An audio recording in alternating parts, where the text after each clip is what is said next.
Boa tarde. O Clube da Escrita do Centro de Tecnologia, iniciativa e ação da Coordenação de Integração Acadêmica do CT da UFRJ, se faz presente aqui no Festival do Conhecimento, cujo tema é Futuros Possíveis, com o painel temático Letramentos Acadêmicos, muito mais do que ler e escrever na universidade. E é com muita satisfação que eu, Denise Cunha Dantas, técnica administrativa desta universidade, trabalhando na unidade COP, irei mediar este encontro. Agradeço desde já o apoio de Márcia Eman e Gustavo Lemos, da Decania do Centro de Tecnologia da UFRJ. Aproveito para prestar a minha homenagem aos companheiros e companheiras de UFRJ que perderam suas vidas com a Covid-19. Me solidarizo não somente com seus familiares, mas com todos aqueles que perderam seus entes queridos para essa doença tão negligenciada e destruidora. Por isso afirmo, vacina sim, viva o SUS. Conforme a proposta desse evento, eu inicio esse painel dizendo que, sobre o tema, que a leitura e a escrita acadêmicas, elas são temas que geram muitos debates em todas as áreas de ensino e produção de conhecimento, mas que é um assunto pouco abordado, que não ultrapassa as questões relativas aos problemas e à necessidade de aprimoramento individual. A proposta aqui desse painel é discutir os letramentos acadêmicos a partir de uma perspectiva discursiva e dialógica que contemple não só as habilidades requeridas aos estudantes, mas também e principalmente a partir de componentes sócio-históricos e questões relativas às relações interpessoais e profissionais dentro de uma instituição de ensino superior. Desse modo, eu apresento as nossas palestrantes. Mônica de Souza Ruri é professora da Faculdade de Educação da Universidade Federal do Rio de Janeiro, possui formação no trânsito entre os estudos da linguagem e a educação. Atualmente, ela integra os seguintes espaços de estudos e pesquisas: o GEPLEA, que é o Grupo de Estudos e Pesquisas em Leitura e Escrita Acadêmica da Faculdade de Educação, UF, LEPES, Laboratório de Estudos e Pesquisas em Educação Superior da Faculdade de Educação da UFRJ. A nossa segunda palestrante, Danuze Pereira Vieira, que é professora da Faculdade de Educação da Universidade Federal Fluminense, UF. Ela é bacharel e licenciada em Letras Clássicas, doutora e mestra em Linguística Aplicada pela UFRJ.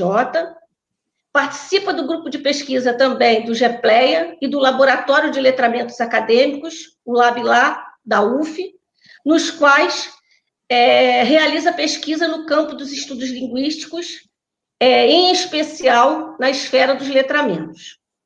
Também apresento Fabiana Esteves Neves, a professora do Instituto de Letras da Universidade Federal Fluminense e doutora em língua portuguesa pela UFRJ. Ela pesquisa o letramento linguístico acadêmico em uma perspectiva metacognitiva. Atualmente, ela é vice-coordenadora do Programa de Extensão e Ensino do LabLá, da UF, e do Grupo de Estudo em Pesquisa em Leitura e Escrita Acadêmico, GEPLEA, conforme já citei anteriormente. E coordena também o grupo Metacognição e Práticas Discursivas. Desde já, muito obrigada a vocês três por aceitarem o convite e partilhar seus conhecimentos e experiências conosco. E obrigada também a todos os presentes, os participantes. Informo que, ao final das apresentações, aqueles que quiserem fazer perguntas às nossas palestrantes, se manifestem no chat, informando seu nome, sua instituição, ou seu território, ou organização de origem. Desejo um bom momento a todos, que seja um momento bastante proveitoso para todos aqui presentes. Eu passo a palavra à Mônica Ruri, que irá promover o debate em torno da necessidade de serem consideradas as concepções de leitura e escrita que o estudante traz como inclusão e acolhida ao mundo acadêmico de uma universidade plural, em constante transformação, perseguindo a continuada construção de uma instituição de ensino superior que preze pela igualdade de condições de acesso, de participação e de formação de qualidade. Então, Mônica, passo a palavra para você. Uma excelente palestra Bem-vinda. Muito obrigada a todas e todos que estão nos assistindo. Muito obrigada ao Clube da Escrita pelo convite, às queridas colegas e amigas do GEPLEA pelo convite, a todos que estão aí no suporte para que esse momento aconteça.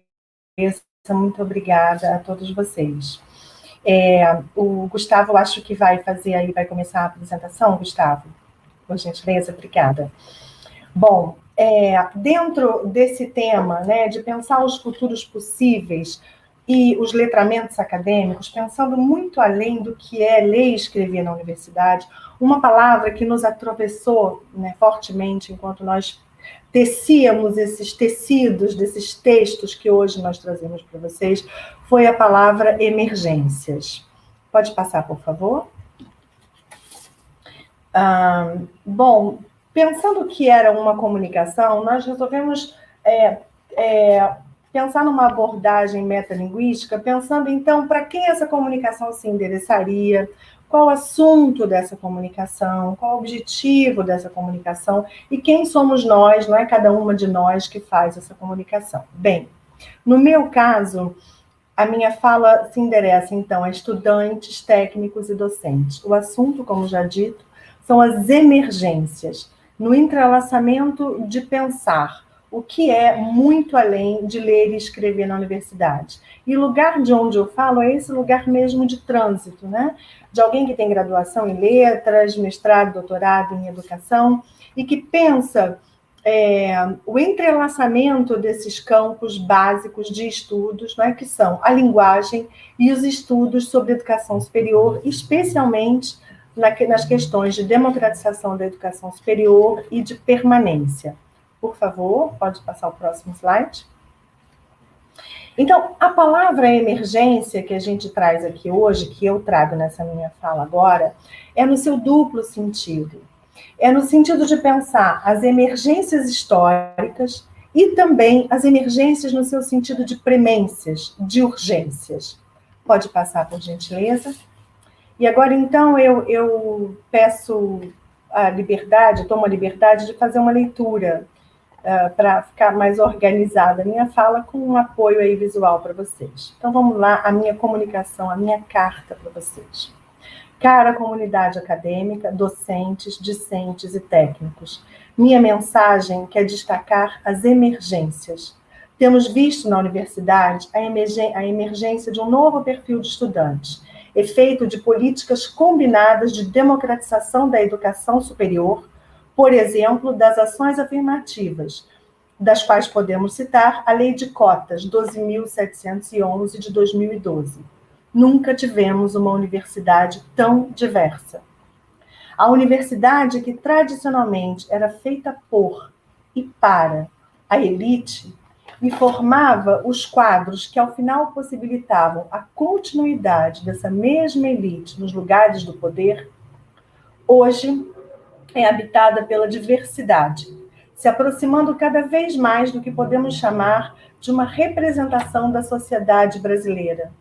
Os campi, hoje, têm mais jovens negras e negros, jovens das comunidades dos povos originários dessa terra, jovens que se identificam como parte de comunidades LGBTQIA+, mais estudantes mulheres nos cursos tradicionalmente ocupados por homens, mais jovens de classes populares, um espaço e tempo de encontro das diferenças. Com isso, temos visto a emergência de novas demandas e atuações no sentido de evitar a evasão e garantir a permanência com qualidade, com ações de assistência estudantil e de permanência, dentre elas os apoios pedagógicos. Configurações distintas em cada instituição, mas com alguns apoios orçamentários para todas, por exemplo, do PNAES, Programa Nacional de Assistência Estudantil. As potências que podem advir desse tempo e espaço de encontro da diferença na formação e na produção de conhecimento precisam ser asseguradas, precisam ser garantidas pelas políticas estudantis de assistência e permanente, para a ampliação da ocupação da diversidade, contínua, e com elas seus efeitos, e para que com essa ampliação os seus efeitos tenham possibilidade de florescer. Pode passar, por gentileza. Temos visto também a emergência de novas demandas no âmbito curricular, que buscam fazer com que a diversidade que hoje compõe a Universidade Pública Brasileira possa participar da própria produção de conhecimento. Temos visto borramentos ou estreitamentos disciplinares e de campos de pesquisas capazes de dialogar com a complexidade que emerge da atual configuração da Universidade Brasileira, do qual eu quero citar o campo de estudos da educação superior no tema específico de seus processos de democratização, especialmente de evasão e permanência, e os estudos de linguagem e letramento acadêmico. Pode passar, por gentileza. Mencionei algumas emergências. Opa, saiu o slide. Deve voltar. Bom, eu vou seguir sem o slide, então já ele volta. Mencionei algumas emergências, fruto das disputas e construções históricas que experienciamos na Universidade Pública Brasileira. Passo a explorar o outro sentido da palavra emergência, o sentido de urgência, a emergência do agora, pensando nos futuros possíveis. As emergências surgidas do entrelaçamento dos campos da educação superior e dos estudos da linguagem. É urgente assumirmos que combater a evasão e garantir permanência estudantil com formação humana e profissional passam necessariamente pela inclusão plena e crítica dos estudantes nas práticas sociais de linguagem sobre as quais a universidade se estrutura. É um slide anterior, por gentileza, querido. Inclusão plena e crítica, inclusão plena e crítica, que deve incluir nos diálogos acadêmicos as novas vozes que trazem consigo saberes próprios e formas próprias de práticas de linguagem. É urgente proporcionar para os estudantes, nas ações de permanência, complementarmente às bolsas e auxílios e a todos os outros programas de apoio, a dimensão do trabalho com o letramento acadêmico, ler, escrever, falar e escutar na universidade, mas não no sentido ortopédico, de pura adequação à prática da linguagem que já existe na universidade. Ao contrário, se somos esse tempo e espaço de formação humana e profissional na diversidade, diversidade que é subjetiva, cultural, de orientações teóricas e metodológicas, diversidade temática, é igualmente nessa diversidade que nos constitui que devemos operar nossas práticas discursivas, mencionando especificamente nossas práticas de escrita, leitura, oralidade e escuta. Pode passar, por gentileza. Eu agora me dirijo especialmente aos colegas professoras e professores, né? E digo que é urgente que nós tenhamos tempo e espaço para compartilharmos nossas experiências docentes, especialmente no que tange às nossas práticas sociais de linguagem na universidade. Ou seja, como essas atividades de leitura, escrita, fala e escuta, que, na verdade, estruturam a maior parte de tudo o que fazemos na universidade. A docência, a pesquisa, a extensão e até a gestão. Como essas atividades são trabalhadas por nós? Como elas são vivenciadas por nós, professoras e professores? É urgente visibilizar essas práticas discursivas. Aproveitando a nossa contundente experiência com a pandemia, com o vírus, lembro a concretude do invisível. É uma emergência que nós, docentes, passemos a visibilizar, a discutir, a problematizar, a aprender entre nós e com os especialistas e em diálogo com nossas e nossos estudantes sobre escutar, falar, ler e escrever na universidade. Mais um slide, por gentileza. E, por fim, eu trago o duplo sentido junto, né, dessa palavra emergência. Tanto no sentido do que surge, do que emerge historicamente, quanto do que é urgente, né? Então, por último, destaco que diferentes práticas de linguagem podem fazer emergir na universidade diferentes tipos de conhecimentos, com distintas orientações de futuro e encaminhamentos históricos. Importa também pensar que diferentes práticas de linguagem na universidade podem fazer emergir diferentes processos de produção de subjetividade e intersubjetividades. Propomos que, para pensar futuros possíveis, nos concentremos nas emergências do agora, pensando em qual é o papel das práticas da linguagem na formação universitária. Eu agradeço imensamente, mais uma vez, a escuta de vocês para essa fala que a gente traz aqui hoje, que eu trago aqui hoje. Essas imagens que acompanharam a nossa fala são imagens de um artista plástico chamado Jair Isbell. O nome dessa obra é Árvore de Todos os Saberes, e eu agradeço, então, imensamente mais uma vez, para a gente dar continuidade a esse tecido, esse texto que nós trouxemos hoje para vocês. Muito obrigada.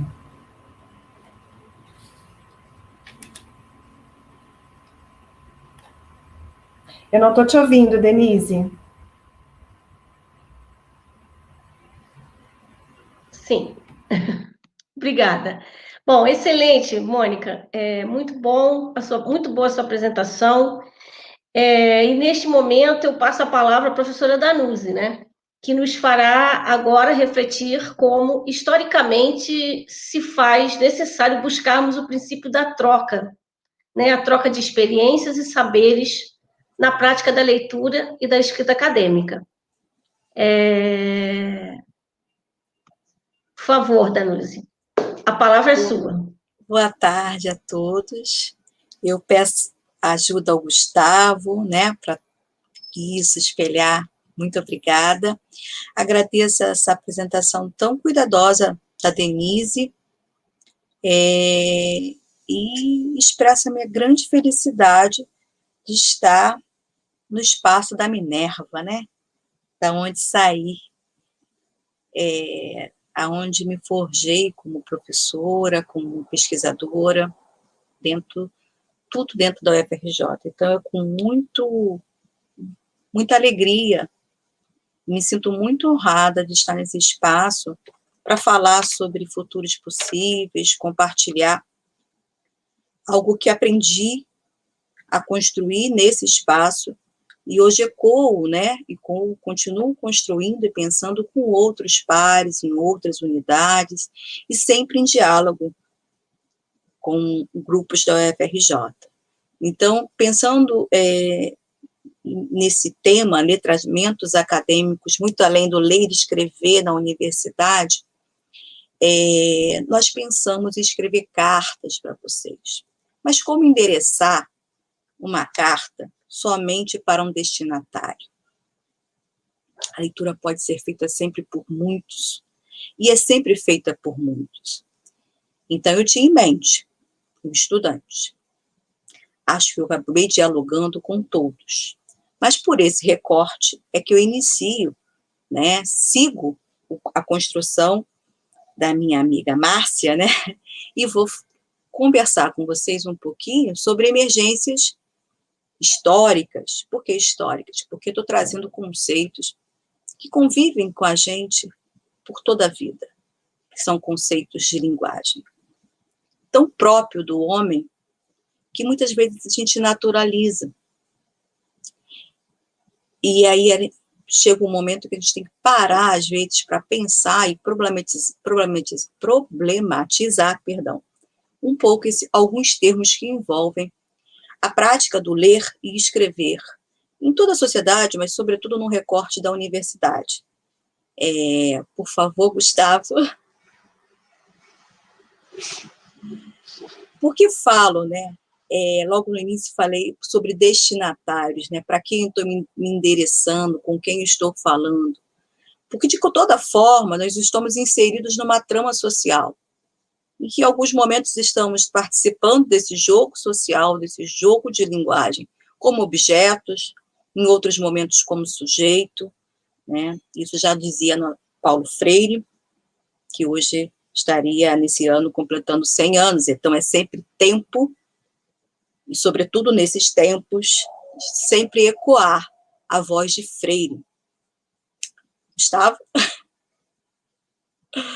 Então, nesse dia 12 de julho de 21, eu escrevo, e aí, né, já pela palavra oral, mas sempre me remetendo à palavra escrita, do lugar de uma educadora que busca o outro. E o outro dessa educadora é o seu aluno. Gustavo? E ao escrever e pensar nesse aluno, nesse estudante, que nos chega na universidade com múltiplos olhares, com múltiplos saberes, a gente acolhe todo tipo de cultura de estudante, né, dentro da universidade, muitas palavras eu vou carregando ao pensar essa relação.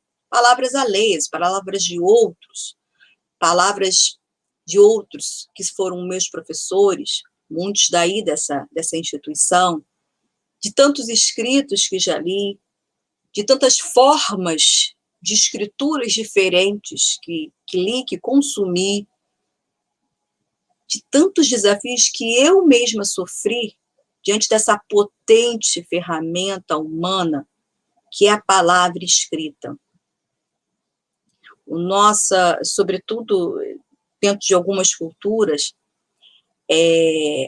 o construir e o transmitir informação se dá muito pela palavra escrita. E para pensar um pouquinho esse recorte da palavra oral, da palavra escrita, da construção do conhecimento pela linguagem e na linguagem, então as vozes eu vou ecoando, não só na minha fala, mas em todo o grupo, né, de pesquisa, no nosso grupo de pesquisa, sobretudo de Epleia, é sobre essa perspectiva que falo, vozes como Bakhtin, Freire, de Zimmermann, e assim vai. Gustavo, você pode ampliar. Obrigada. Quando eu falo o termo leitura, certamente estão ecoando na cabeça de cada um, de acordo com a experiência de cada um de vocês, algumas indexações. Então, você vai indexar esse termo leitura de acordo com a sua experiência e o seu entendimento de leitura. Eu, Danuse, não consigo dissociar leitura de escritura, mas não necessariamente seja esse o melhor conceito, é a minha indexação. O Freire diz ainda, né, ainda escrito, nunca vivo um tempo de puro escrever, porque, para mim, o tempo de escrita é tempo de leitura e de releituras. Então, para o grande Paulo Freire, o ato de escrever está indissociável do ato de ler. Mas, para problematizar esse termo, leitura, é sempre um grande mistério, né? Na Grécia Antiga, ele era indexado, remetia à forma de leitura em voz alta. Ganhava um aspecto coletivo, um prazer coletivo, um entretenimento, obviamente com recortes muito esticados, né, só para fazer um passear por esse conceito de leitura no tempo. Se a gente formos pensar um século antes, né, de Cristo, na Roma, né, sobretudo com a expansão geopolítica romana, né, favoreceu, né, a um processo de escolarização. E a leitura, escolarização com todas as aspas, né, a leitura, ela entra na esfera privada da vida romana. Então, a leitura que, por um tempo, estaria indexada, estaria circulando como um ato coletivo, até do ponto de vista filosófico, né, discussões filosóficas sendo feitas de forma coletiva, por um outro momento, em um outro momento histórico, transita para uma leitura mais solitária, para uma leitura doméstica. O mundo romano caminhando para o aperfeiçoamento da oratória, né, da famosa oratória romana. Por favor, Gustavo. Lógico, ainda caminhando, tentando entender quais são as esferas de circulação desse termo leitura, como ele é indexado no transitado tempo, num recorte grande. Pensamos no Códex, a gente vai perceber que 3 depois de Cristo abriu-se um espaço para essa leitura mais silenciosa. Lá na Alta Idade Média, nós tínhamos uma leitura muito indexada, muito associada para a razão de ser, né, a salvação da alma. Num grande avanço no tempo, a gente vai perceber que depois do século XII, ela passa a uma prática, a ser olhada como uma prática intelectual, né? O local desse exercício não coincide mais somente com os monastérios, né? Passa-se para as escolas, para as universidades. A aprendizagem dava-se nas escolas, dependia-se de um professor. A leitura tinha como parceiro o conhecimento da escrita, e como suporte o livro, herdeiro do Códex, e já se realizava silenciosa individualmente. Entre cena, a experiência do ato de ler do leitor de forma individualizada. Então, no fluxo histórico, a compreensão do ato de ler também vai mudando. Por favor. Para além desse impresso, nos séculos 20 e 21, essas práticas sociais de leitura aumentaram ainda mais, sobretudo com o crescimento da tecnologia. Várias esferas de circulação e consumo da palavra escrita surgem nesse cenário. Então, os modos de leitura praticados, sobretudo no mundo ocidental, vamos fazer um recorte, né, ao longo do tempo, me provoca a refletir sobre a leitura, e aí eu sempre vou indexar para o seu par escrita, assim como o Freire, que só entende leitura e escrita dentro da universidade, se retroalimentando, dentro da universidade contemporânea. Diante do impresso, diante do livro, seja, né, e até do livro digital, a gente vai perceber, a gente sabe, né, e já muito refletido, que o texto vai ser sempre indexado a um autor. Então, o texto traz sempre consigo um certo número de signos que reenviam para um autor. Só que o ato de ler vai fazer emergir, vai convocar a biblioteca viva desse leitor. Quer dizer, a memória que ele tem de suas leituras anteriores e de seu repertório cultural. Então, a leitura ela vai ter uma história. O ato de ler vai constituir-se enquanto uma história. Ao ler um texto teórico, ao ler um texto acadêmico, vamos procurar autoria. Quem é aquele autor? Vamos convocar as nossas leituras, o que lemos. Ou seja, o ato de ler é um ato que tem a sua história. Pergunto.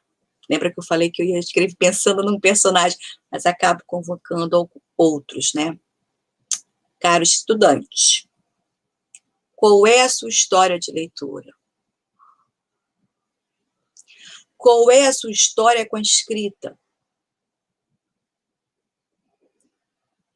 Esse par, o relacionamento que eu tenho com a leitura e o relacionamento que eu tenho com a escrita compõe a história dos meus letramentos. Pode mudar.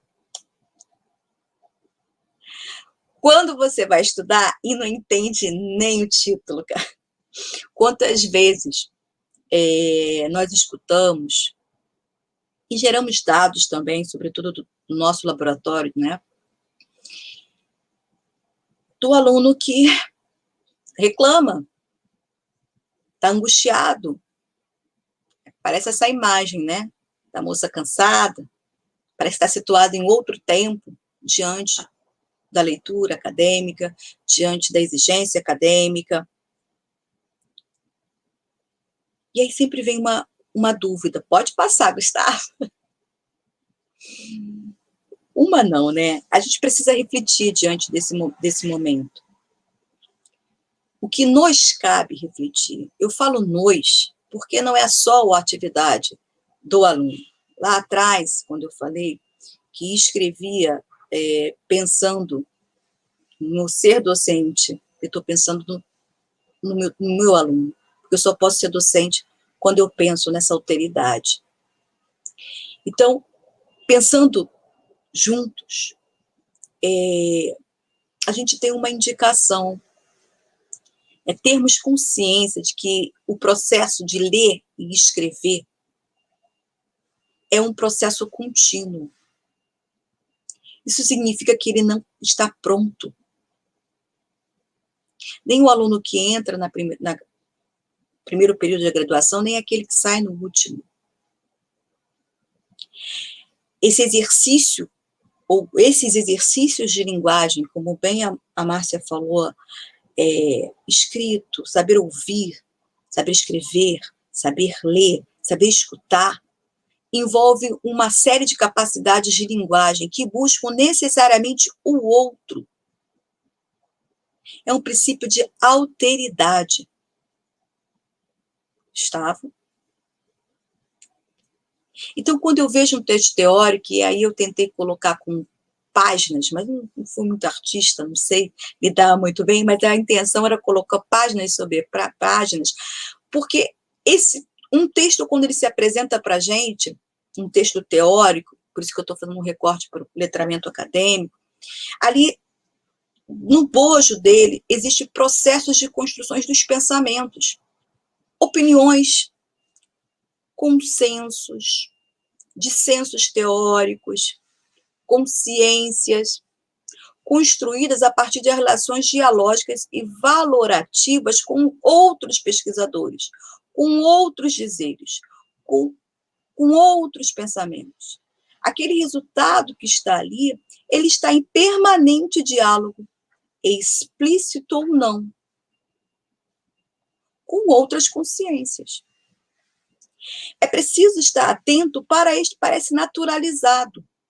Mas quando você tem uma prática de leitura na educação básica, aquele texto ele não vai aparecer para o aluno com os seus dissensos.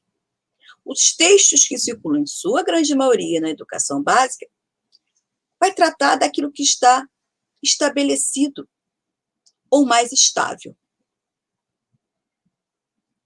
Dentro de um texto escolar, a gente não vai trazer uma série de dissensos. Mas no texto acadêmico, sim. Então, é necessário estarmos preparados para esse tipo de texto que eu vou consumir. É impossível alguém defender sua posição sem correlacioná-las a outras posições, até mesmo para negá-las. Uma outra consciência. Esse eu docente, devo me enxergar como parte do processo dos letramentos acadêmicos do meu estudante. De uma certa forma, eu vou ser um instrumento mediador, a partir de um processo interativo, um processo dialógico, muitas vezes permeado pelo estudo do texto, pelo estudo do texto acadêmico, que tem as suas características específicas, que tem o seu modo de leitura específico. Gustavo. Aonde, nesse texto, você tem sujeitos à procura de outros sujeitos. Então, a palavra do outro coloca diante do indivíduo a tarefa especial de compreendê-la. Ou seja, eu, na posição de leitora, preciso compreender a palavra do outro. estabelecer relações dialógicas para construir e transitar para outros contextos. Mas para fazer isso, eu preciso perceber as imbricações que os textos constroem e tecem entre si.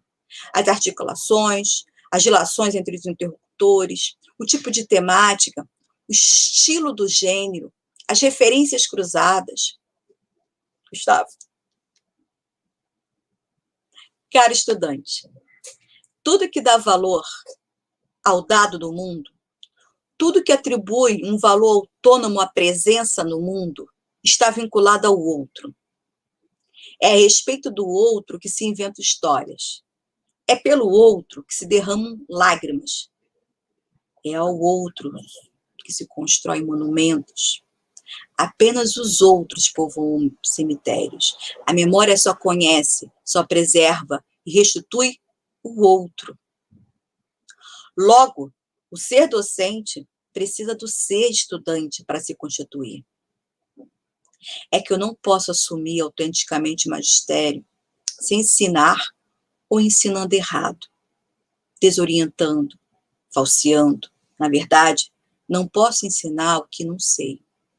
Por isso, eu, Danuzzi, fui pesquisar sobre o que envolve a relação de graduandos angustiados pelas demandas de leitura escrita que não conseguem alcançar. Assim, creio que se faz emergente pensar sobre os usos da linguagem, o par indissociável, a leitura e a escrita, no corpo da universidade. Por tal viés e emergência, tenho realizado pesquisas junto ao GPLEA e ao LABLA, um grupo de pesquisa e um laboratório que a minha amiga Fabiana irá explicitar um pouquinho. Pode virar, pode tirar. As referências que eu citei, algumas, porque existem muitos outros ecos que estão ali. Eu fiz diálogos com vários outros autores que deixei implícito. O meu muito obrigada. O próximo slide, Gustavo. O meu muito obrigada e o e-mail que eu deixei, se alguém quiser entrar em contato. Obrigada a todos. Obrigada, Denise. Obrigada, Gustavo. Obrigada, estudantes e meus colegas professores. Obrigada, professora, pela bela apresentação. Agora nós vamos passar a palavra para a professora Fabiana e a apresentação dela, na apresentação dela, ela tem o objetivo de abordar e incluir em nossas discussões a necessidade de pensarmos sobre princípios estratégicos que promovam os letramentos acadêmicos, como construção de significados de leitura e escrita, assim como construção de autonomias. Então, passo a palavra, Fabiana, seja bem-vinda. Muito obrigada, Denise. Muito obrigada a todas e todos que estão na organização, Gustavo aqui ajudando, e muito obrigada novamente pelo convite, a parceria das colegas, Mônica e Danuzzi. Então, obrigada também pela sua apresentação. Vamos, então, olhar, a partir das falas iluminadoras das duas colegas, vamos olhar para outros pontos que vão dialogar estreitamente com o que elas já apresentaram, mas a partir de uma outra perspectiva teórica, e depois a gente vai dizer por quê, né? Por que fazer esse diálogo. Então, dentro da ideia das emergências, vou puxar o fio, que a Danuzzi também já enfatizou bastante, da intersubjetividade, do diálogo, e para pensar, vou tomar aqui a parte que me cabe dessas emergências, né? E tentar costurar as minhas ideias, as que elas já trouxeram, fazer algumas proposições também. Então, essas são as urgências, pensando naquele sentido, né?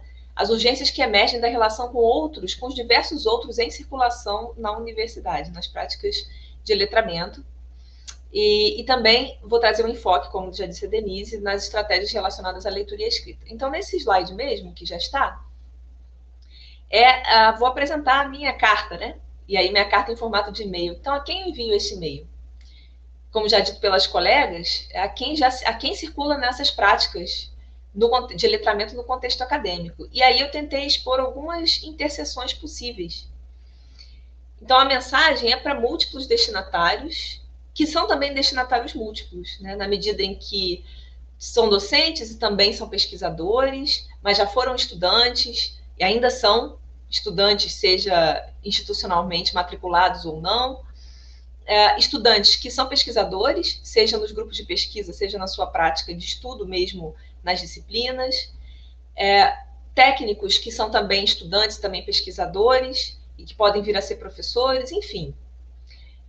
O que a gente vai olhar aqui, né, são essas vivências práticas de letramento no que elas têm em comum, e que muitas vezes isso não aparece, esse ponto em comum não aparece. E algumas das tensões nas relações simétricas e assimétricas entre esses participantes vem daí, da não percepção de que aquilo que eu vivo hoje, o outro, aquilo que eu já vivi, o outro vive hoje, né? De se colocar nesse lugar, né? De entender essas relações intersubjetivas. Então, eu preciso perceber, como eu estava dizendo, que essas angústias são partilhadas.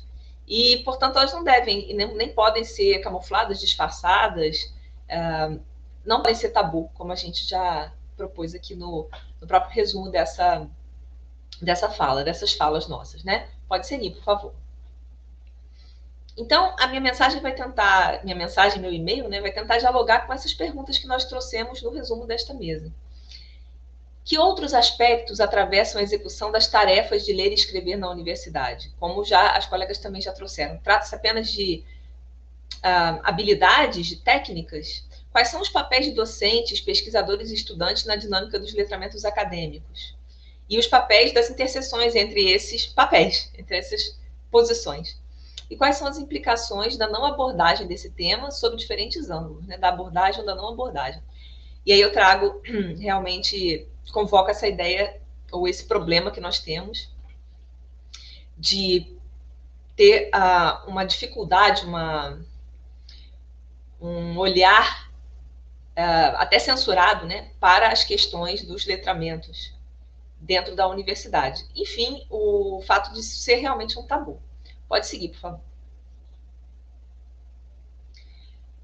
Trago, então, o que compartilhamos, nós todos, enquanto pessoas, enquanto seres humanos, e trago isso na perspectiva de cognição em que me baseio, né? Depois vou falar um pouquinho mais sobre isso. Então, uma citação aqui do colega e amigo Diego Vargas: a cognição humana é, nessa concepção, então, resultado de processos evolutivos que construíram biologicamente a cognição primata, aprimorados pela nossa capacidade cultural de nos engajarmos em atividades de colaboração, sendo, portanto, uma cognição essencialmente cultural. Então, entendemos a cognição, nesse aspecto, como social, pois é construída no contexto das práticas de linguagem, das práticas humanas, entre sujeitos, e por isso é intersubjetival. E também é distribuída. Isso diz respeito à integração entre cérebro, corpo, ambiente e entre sujeitos, né? A integração entre pessoas. Tudo isso a gente precisa levar em conta nessa perspectiva para tentar propor alguns caminhos, algumas estratégias. Pode seguir, por favor. Então, eu venho trazer a proposta de um caminho partilhado que vai olhar para, a partir dessa ideia de cognição, para o estabelecimento de objetivos de leitura e de escrita, para ativação de conhecimentos prévios e de conhecimento prévio, né, como um todo, e para a integração conceitual. Aí vou falar um pouquinho desses conceitos visando ao gerenciamento metacognitivo, que seria a proposta mais ampla. Pode seguir, por favor. Então, pensando objetivos de leitura, aí nas diversas instâncias das práticas de letramento. Em que contextos lemos na universidade? Então, nós lemos na sala de aula, durante as disciplinas, lemos para fazer pesquisa, graduação, mestrado, doutorado, lemos para determinadas tarefas administrativas. Para que lemos? Com que objetivos? Pode ser objetivo de fazer pesquisa, de construir repertório, pensando um pouquinho, né? Não apenas, mas um pouquinho naquele estudante iniciante. Lemos para fazer avaliações, para fazer uma prova, inclusive para avaliar artigos dos colegas para uma revista, por exemplo. Lemos para elaborar textos. Então, esses objetivos estão circulando nas nossas práticas de leitura. A questão é o quanto nós estamos, de fato, cientes de que estabelecemos objetivos. E que objetivos seriam esses? O quanto nós os estabelecemos de forma agentiva e também modificamos esses objetivos conforme o fluxo das nossas tarefas, das nossas atividades. Então, essa proposta é para docentes e estudantes, né? Para os docentes, o quanto que os objetivos que você leva para a sua sala de aula, na universidade, para a leitura de textos, né? Leitura de textos teóricos, a gente sabe o quanto que eles são, às vezes, árduos, pesados, o quanto que esses objetivos são explicitados para os seus estudantes, seus alunos, né? Para os estudantes, o quanto você consegue identificar esses objetivos nas disciplinas, e mesmo que eles não sejam explicitados, o quanto você consegue estabelecer e perceber os que você estabelece intuitivamente, né? Eu sempre uso o exemplo do objetivo de entender tudo para fazer uma prova. O quanto esse objetivo realmente funciona? Eu vou entender um texto inteiro para fazer uma prova. Nós sabemos, com a prática, com a experiência, que nós não entendemos tudo o que lemos, sempre, a todo momento.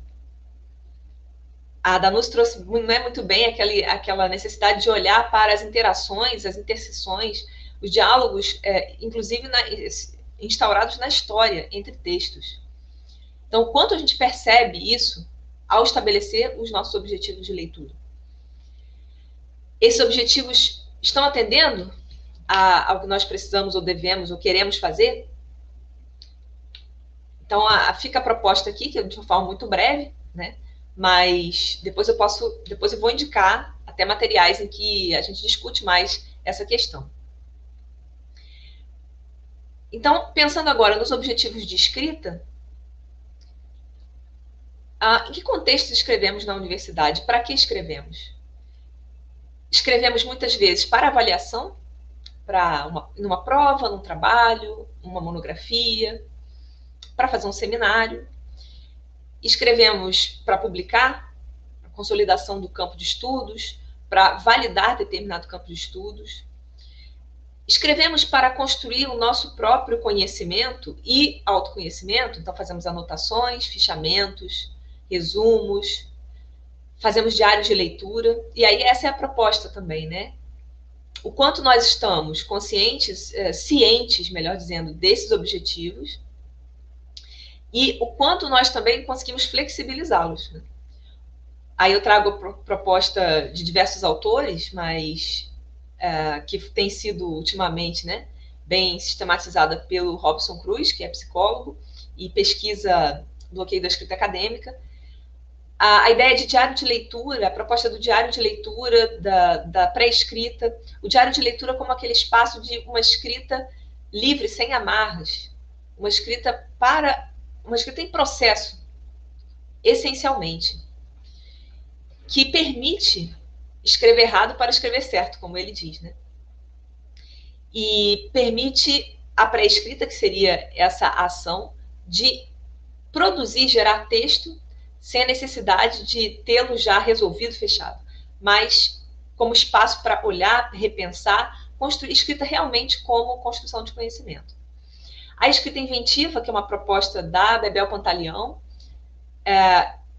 o espaço para uma escrita mais distensa, literária, que não tem o objetivo de formar escritores, mas sim contribui bastante para a escrita acadêmica, na medida em que mostra à pessoa que ela tem condições de escrever e que, inclusive, ela pode se colocar no seu texto, né? Essa é uma outra questão tabu, o quanto nós temos condições de nos colocar no nosso texto ao longo da nossa trajetória acadêmica. E isso, obviamente, situado nas diferentes áreas do conhecimento.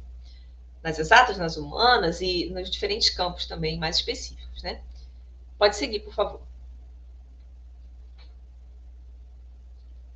Então, voltando lá naquele outro item, a gente vai entender o processo básico da cognição humana, que é, consideramos aqui, a integração conceitual. Esse processo permite, né, a relação, a integração entre conhecimento prévio e informações novas. Então, para ativar os conhecimentos prévios, é preciso, principalmente, validá-los, porque também a gente está entendendo aqui a cognição como situada. Ou seja, se eu trago os meus conhecimentos prévios, mas eles não são considerados adequados, próprios, se eles não são vistos dentro da academia, a minha aprendizagem vai se tornar mais difícil. Porque vai ser mais difícil fazer essa integração na medida em que eu considero que eu não sei nada. E a gente vê o quanto isso é comum, especialmente pensando em língua, linguagem, né? Como professora de português, o que me vem mais imediatamente é isso. Quantos estudantes, mesmo na faculdade de letras, chegam pensando, eu não sei português. E, logicamente, eles sabem, são falantes nativos, têm um conhecimento, um cabedal de conhecimentos. O quanto que a anulação desses conhecimentos dificulta a aprendizagem, né?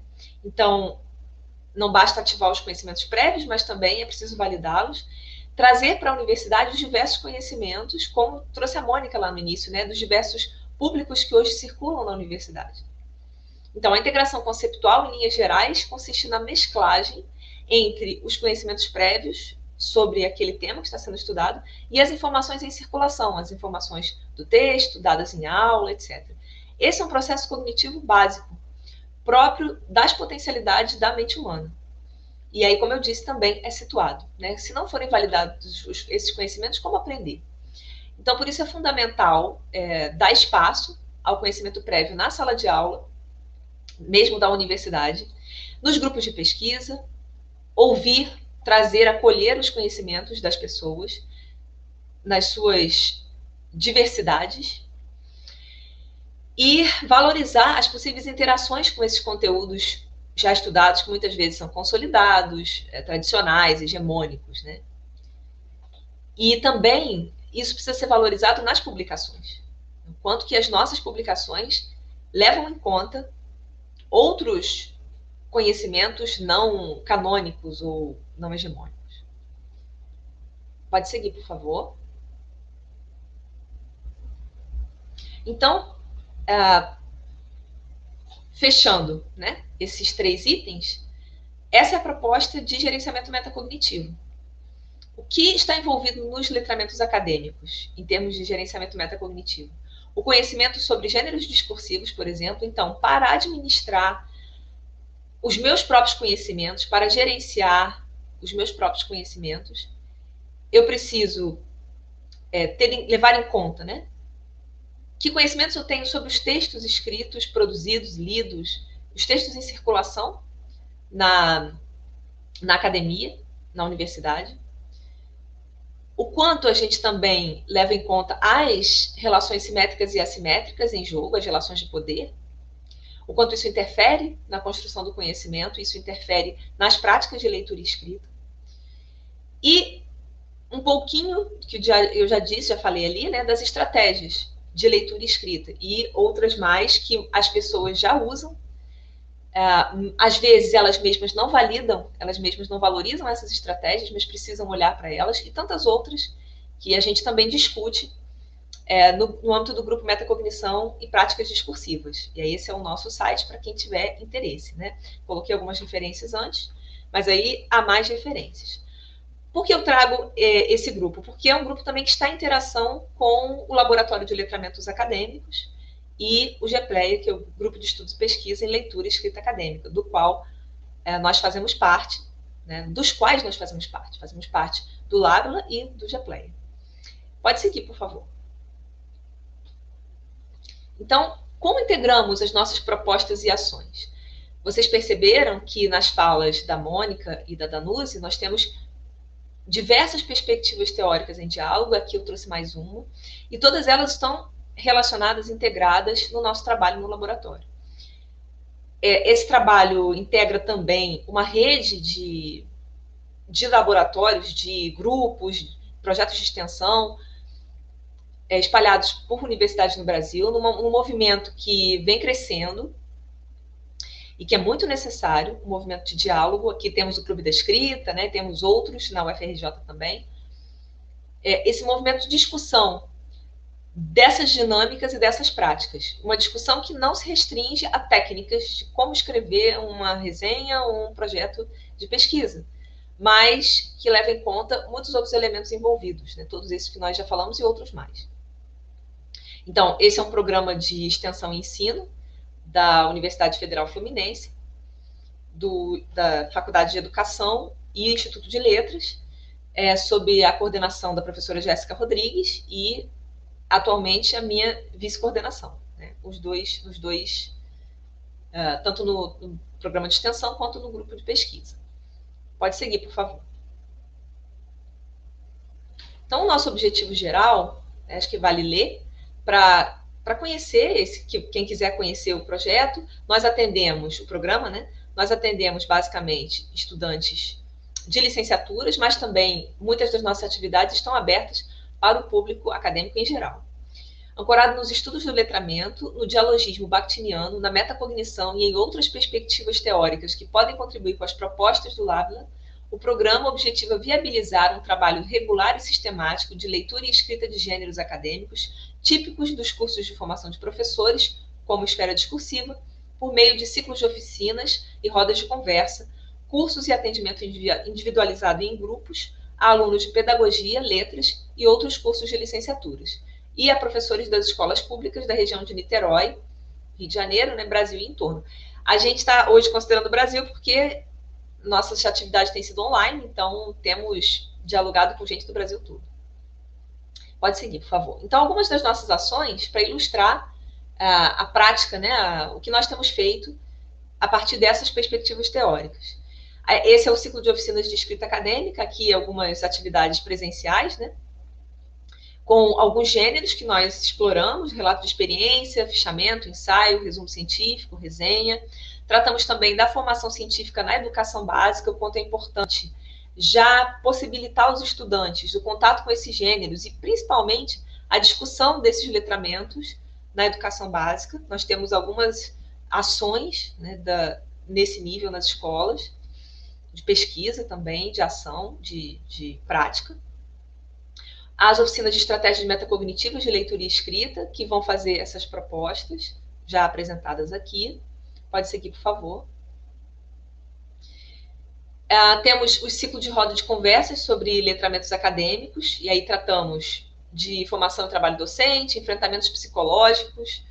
Já tivemos a presença do Robson Cruz numa das nossas atividades, de outras psicólogas também. Tratamos da monografia na pandemia, no ano passado, né? Discutimos até, numa pesquisa, as relações de orientação na formação docente. Estamos empreendendo pesquisa nesse campo. Temos o ciclo de oficinas de escrita inventiva.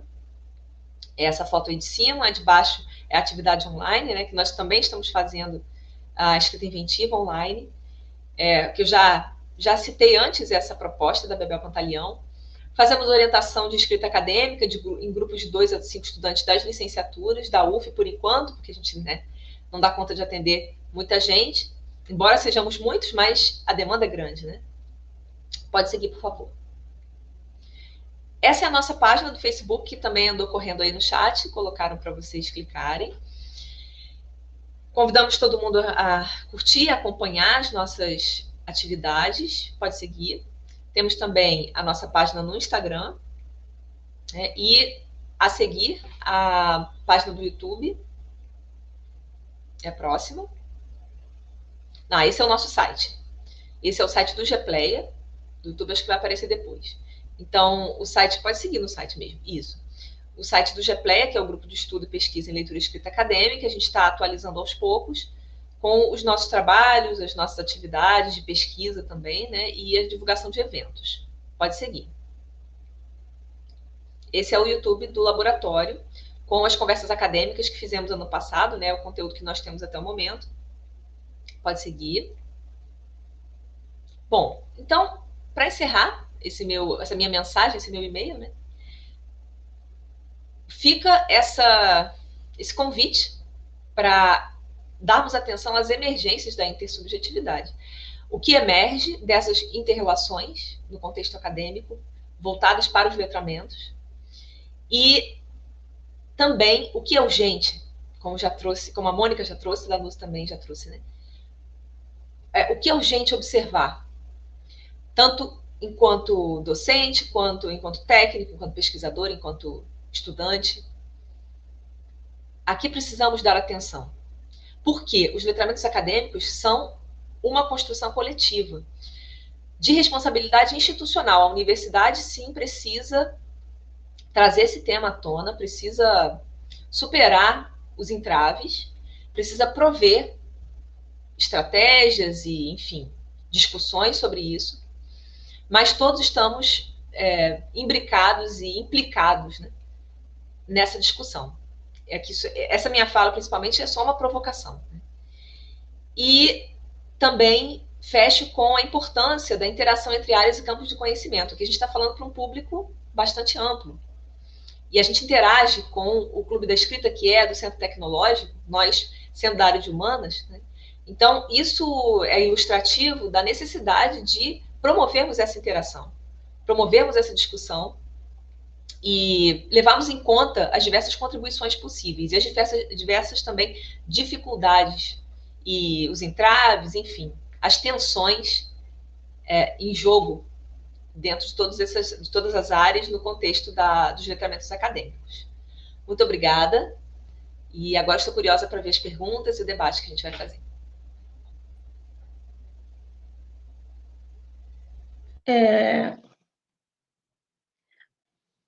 Parabéns, Fabiana. Muito obrigada pela apresentação. Foi sensacional. E agora, eu vou fazer, antes das perguntas, eu vou ler para vocês alguns comentários que foram feitos aqui pelos participantes, que eu acho que é bacana vocês saberem da presença também de algumas pessoas, né, que vieram prestigiar o nosso trabalho. A Nádia Patrese, ela deu a boa tarde, né, e diz que é sempre um prazer ouvir esse grupo e aprender com estas queridas e competentes professoras e pesquisadores em letramentos e linguagem. Um beijo, meninas, né? Então, está aí na tela. Nossa companheira de laboratório também, muito querida. Obrigada. Tem vocês me perdoem, eu vou procurar aqui, que eu achei interessante ler esses, que foi o Roberto Guardati também, na fala da Danúcia, quando ela cita Paulo Freire, e aí ele fala sempre, Paulo Freire sempre presente, né? Guardati, ele é filho da Iris, na verdade. É porque eu tive um aluno com esse sobrenome, aí chamou a atenção agora. Bom, não sei se o Roberto já foi. Não sei se o Roberto já foi seu aluno. O sobrenome não é comum, né? A Rafaela Franco, ela também colocou excelente aprendizado, maravilha, professora, até durante a fala da Danúcia, mas eu acho que ela... E aí ela coloca, sem o processo de alteridade, nada é possível. Também temos um comentário da Josiane, aqui, que ela diz que ótimas reflexões, foram muito proveitosas, me parece, né, para ela. O Roberto, ele volta também dizendo que adorou as cartas. Ai, que lindo! Tá? Bom, gente, então agora nós podemos passar para as perguntas, e eu acho que naquela forma tradicional, 3 perguntas, né? E aí cada uma dá as suas respostas de acordo com a apresentação, né? E aí eu vou começando aqui para a primeira pergunta, que foi feita pela Natália de Lima Cabral. Ela pergunta: eu tenho muita dificuldade em ler alguns textos acadêmicos. É normal? Isso é a primeira pergunta. Uma segunda pergunta que foi feita pela professora... Um momento, por favor. Deixa eu procurar aqui, porque ela passou e... Só um minutinho.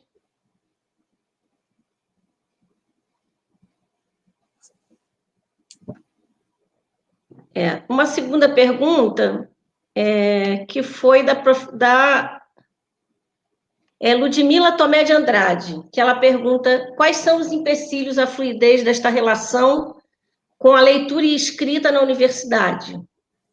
E se o professor universitário se percebe como mediador, ele deve estar alerta para que aspectos? Tá? Uma terceira pergunta, então, nesse primeiro bloco, que é do Roberto Guardati, que ele diz que gostaria de ouvir das professoras como elas veem as relações existentes entre letramento acadêmico e a formação docente. Quais são essas relações? Tá? Então, acho que a gente pode passar para esse primeiro bloco, não é?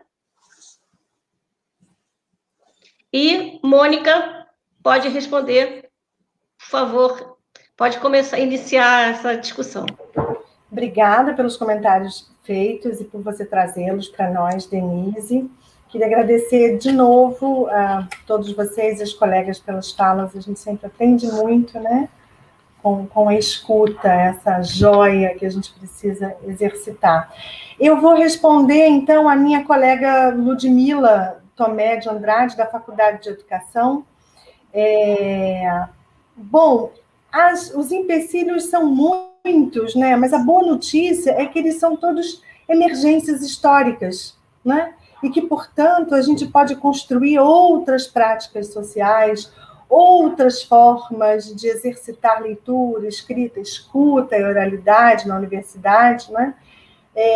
Para que esses empecilhos sejam diluídos, né? Tudo está por se fazer. Nós estamos por construir essas novas culturas de letramento. O Lábila traz uma experiência riquíssima, potente, de muitas frentes, que eu admiro incrivelmente, mas eu diria, Ludmila e todos os colegas, que nessa segunda parte, se o professor universitário se percebe como mediador, deve estar alerta para que aspectos? E aí a minha resposta vai um pouco no sentido de estar alerta a si mesmo. Qual é o seu papel? Não é? Qual é o nosso papel de professores e professoras nessa construção, nesses empecilhos, como trouxeram as colegas, não é? Nós legitimamos os saberes que estão chegando, nós compreendemos que todos esses gêneros são historicamente construídos, relativamente estáveis e que podem ser transformados. Nós estamos dispostos a nos rever, a rever as nossas práticas de linguagem na universidade. Eu acho que o melhor lugar para se começar isso é na gente mesmo, professores e professoras. Acho que os sinais que a gente mais precisa ouvir nesse momento está em nós, assim, o quanto nós estamos dispostos a transformar essas práticas, potencializá-las nesse encontro tão maravilhoso que a universidade nos proporciona. E aí, eu já escolhi a pergunta, meninas, ela me passou a palavra primeiro. Muito obrigada, Ludmila, pela pergunta. E obrigada, colegas, mais uma vez. Posso responder uma? Eu queria responder a pergunta do Roberto.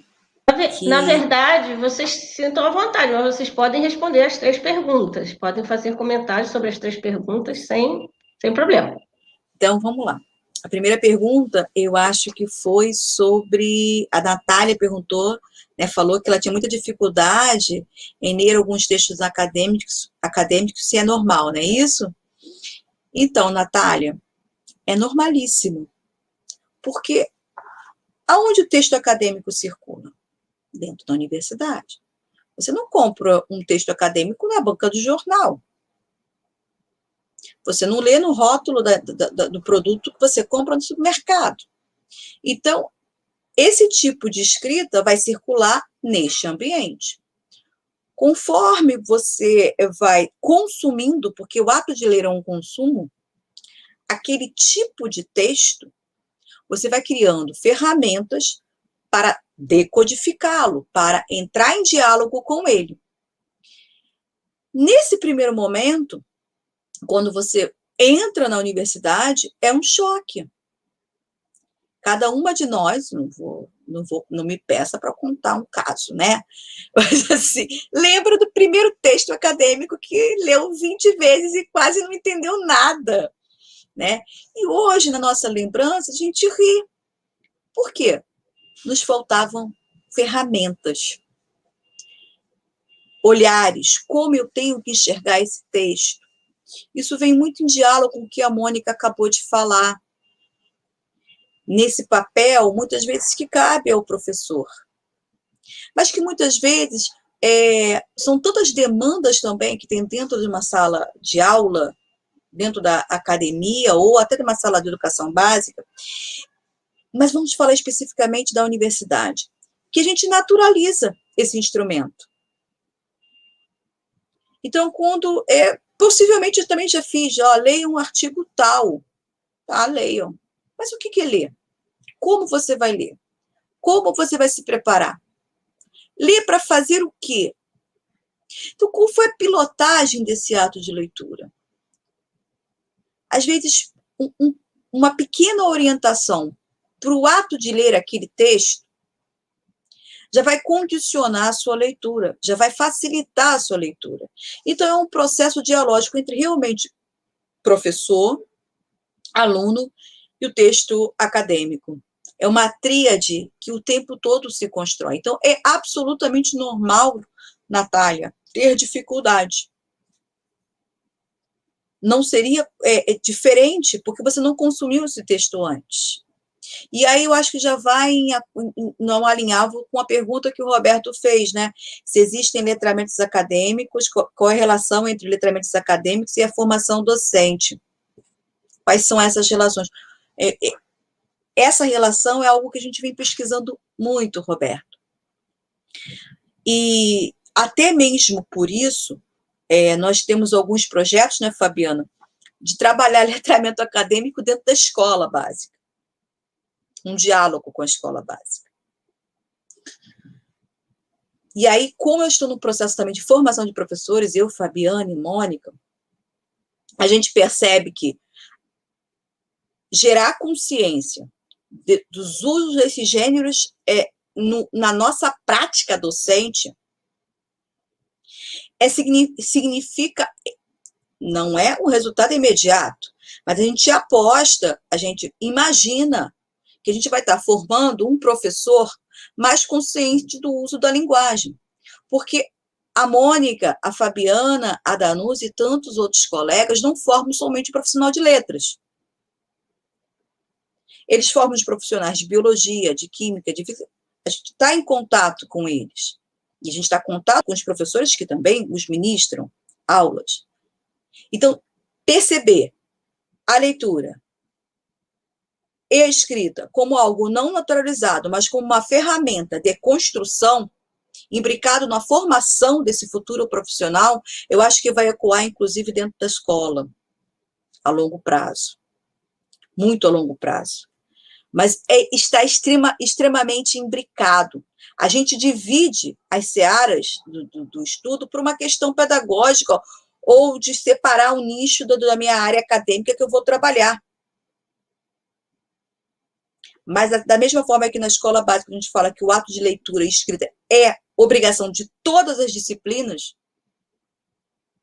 eu acredito também que o ato de ler e escrever, sobretudo escrever dentro de uma academia, que gera relações de poder pela escrita também, e sobretudo,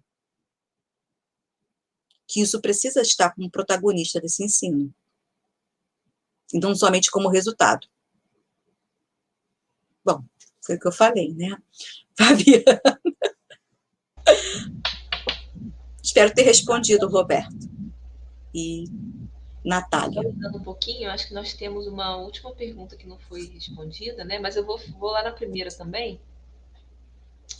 O Roberto foi meu aluno mesmo, gente. Eu lembrei o sobrenome. Gente, pois coisa linda. Ele coloca aqui que minha querida professora de redação no Cambaúba, eu estou tietando. Meu Deus do céu, vou chorar aqui. Que encontro lindo, Roberto. Os encontros sempre vão acontecer, né? Seja no presencial, seja no online, né? Que lindo. Sempre vai ter alguém para lembrar. Você Fiquei emocionada agora, viu? Beijo, Roberto. Bom, então retomando lá um pouquinho a primeira pergunta da Natália, né, sobre essa dificuldade, me ocorreu também ela tentar pensar qual seria a dificuldade, né? Ela consegue nomear essa dificuldade. Seria dificuldade com vocabulário? Seria dificuldade com o conteúdo propriamente dito? Com as estruturas dos períodos, dos parágrafos? A dificuldade porque há muitos elementos ali que ela não recupera, quer dizer, ela não conhece. Para o estudante iniciante isso acontece demais, né? Ou qualquer pessoa iniciando numa área. Eu não tenho conhecimento prévio naquela área, por exemplo, então eu tenho dificuldade. Dificuldade com, talvez, o modo de dizer daquela época em que o texto foi escrito. Então, ela primeiro ter essa percepção de qual é a dificuldade, quais são essas dificuldades, nomear. Acho que isso é um caminho também bastante importante para, como disse a Danuse, traçar as estratégias. Buscar, né, o que técnicas ou estratégias desenvolver na evolução dessa leitura. E também é importante saber que a gente nunca vai entender tudo. E será que é realmente necessário entender tudo? O que seria entender tudo, né? Conforme o tempo vai passando, não o tempo passando naturalmente, mas, na verdade, conforme a gente vai vivenciando práticas e experiências na universidade, a gente vai aprendendo muitos novos conteúdos e vai desaprendendo outros também. E traçando novos objetivos. Então, o que você não entendeu mais atrás, talvez vá ser útil mais adiante, aí você vai precisar entender. Mas pode ser que não. Pode ser que aquele trecho lá daquele determinado texto não vá dialogar necessariamente com algo que você esteja estudando. Então, essa preocupação de entender cada detalhe, cada palavra, muitas vezes é uma herança de uma escolarização muito conteudista, definicional, né? Que nos obrigava a saber tudo, decorar tudo, ter as definições na ponta da língua. E o processo de letramento acadêmico também é um pouco de desconstrução dessas práticas, que nem sempre atendem ao que a gente faz na universidade. E, na verdade, atendem a quê, né? Qual é o objetivo de decorar, de saber de cor, qual seria o propósito disso, né? Que pesquisador, estudante, profissional está se formando dentro de uma prática como essa, de acumular conhecimentos como se nós tivéssemos aí um balde para colocar os conhecimentos dentro, né? Então, são concepções também de aprendizagem, de conhecimento, de compreensão, que precisam ser revistas para a gente entender até as nossas dificuldades, entender por que a gente está com dificuldade. Isso me ocorreu aqui na pergunta da Natália. E depois tem uma pergunta... quais são os gêneros discursivos normalmente utilizados na universidade? Os gêneros vão variar bastante de uma área para outra, né? Mas basicamente a gente pode pensar em artigo científico, em resumo acadêmico, resenha, fichamento, monografia, dissertação, tese. A questão é observar como esses gêneros funcionam nas diferentes áreas, né? Quais são as características, porque não basta, isso me traz sempre a fala dos estudantes. Me ensina a escrever alguma coisa, me ensina a escrever um projeto de pesquisa, me ensina a escrever um artigo, uma resenha. Aí eu pergunto, a primeira pergunta que eu devolvo é, qual é a sua área?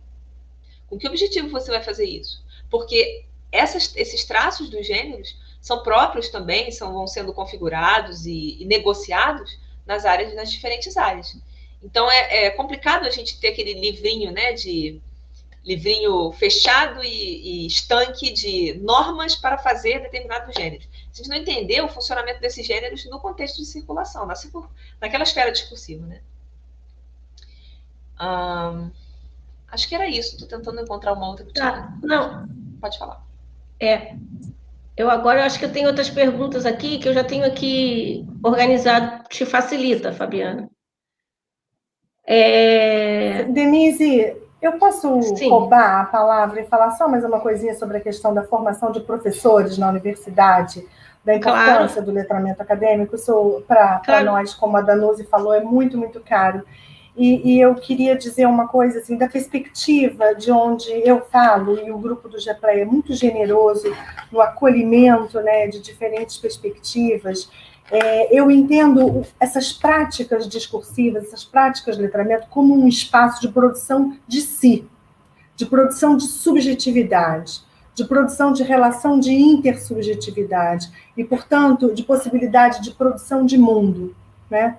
Então, hoje, formar o professor, sobretudo nessa realidade das políticas afirmativas, onde a gente tem, nas licenciaturas, enormemente alunos oriundos das cotas de ação afirmativa de raça, etnia, escola pública, renda, é fundamental entender esse espaço como um canteiro, seja canteiro de obra, seja canteiro de plantação, mas de produção de práticas de linguagem capazes de produzir subjetividades, intersubjetividades, para um mundo que precisa ser construído com urgência. E esses alunos saem da universidade direto para as escolas básicas, né? E a gente tem hoje 90% da população brasileira em escola pública básica, que é para onde vão os nossos alunos. Então, é de fundamental importância trabalhar esse aspecto do letramento acadêmico nas suas variadas perspectivas, né? Muito obrigada e desculpa ter roubado esse tempo.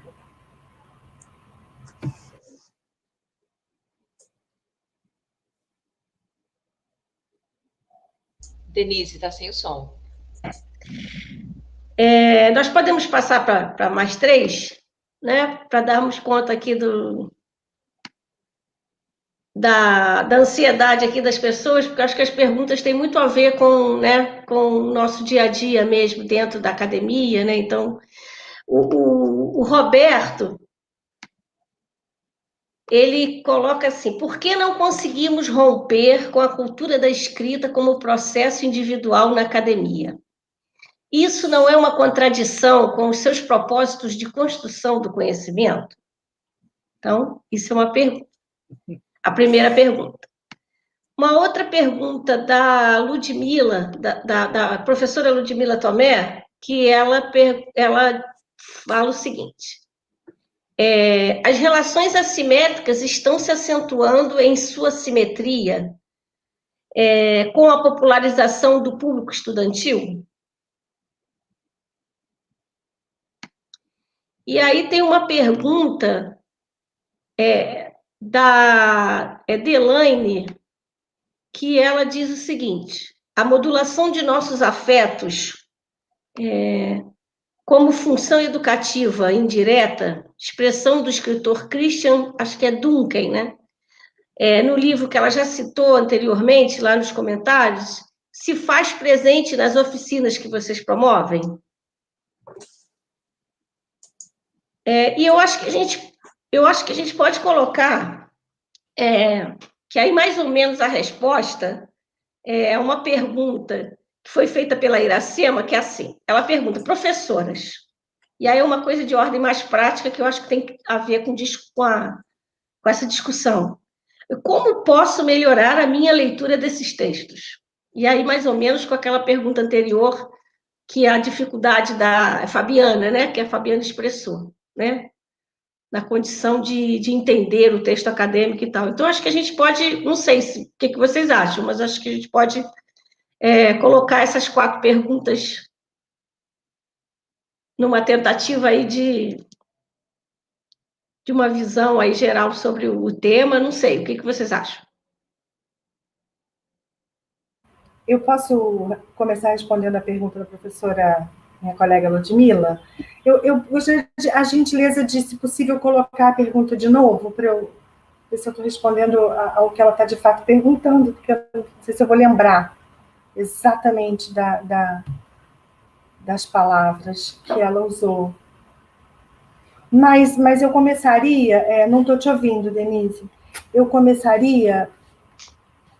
Fala. Então, as relações assimétricas estão se acentuando em sua simetria com a popularização do público estudantil? Eu acho assim, para começar, eu não vejo a universidade como um espaço utópico, mas um espaço heterotópico, um espaço de diferenças, um espaço de muitos espaços, né? Como tem dito o Ailton Krenak, uma comunidade de comunidades, né? Então, eu acho que as assimetrias fazem parte desse espaço heterotópico, né? E como é que nós, professores, vamos experienciar essas diferenças, né? Se com relações de poder autoritárias, verticalizadas, negando a divergência, negando a nossa responsabilidade em assumir que o nosso trabalho é um trabalho de linguagem, né?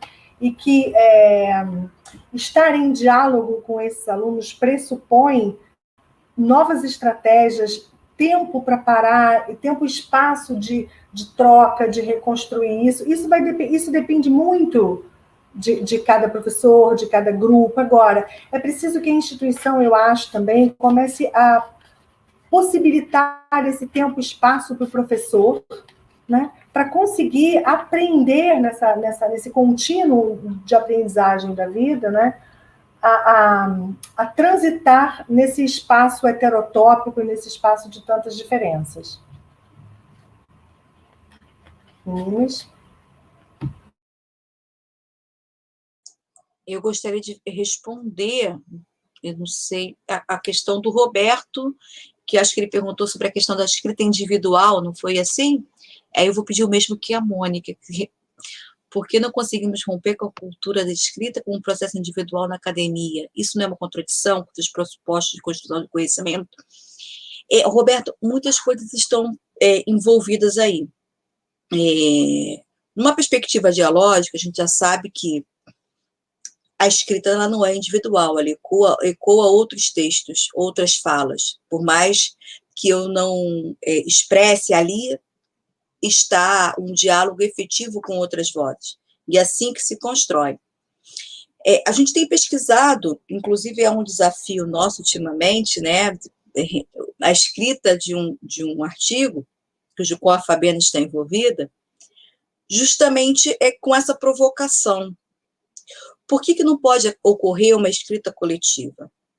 Ou, poder pode, mas por que ela não é valorizada?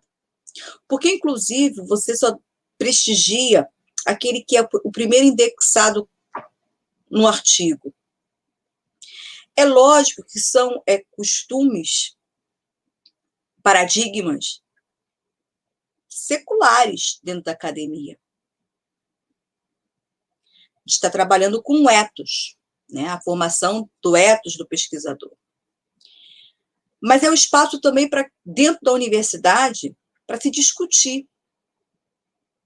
Porque, afinal de contas, é uma provocação que eu jogo.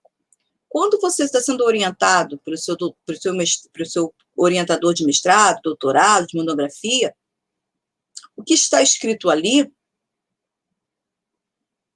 tem a sua assinatura.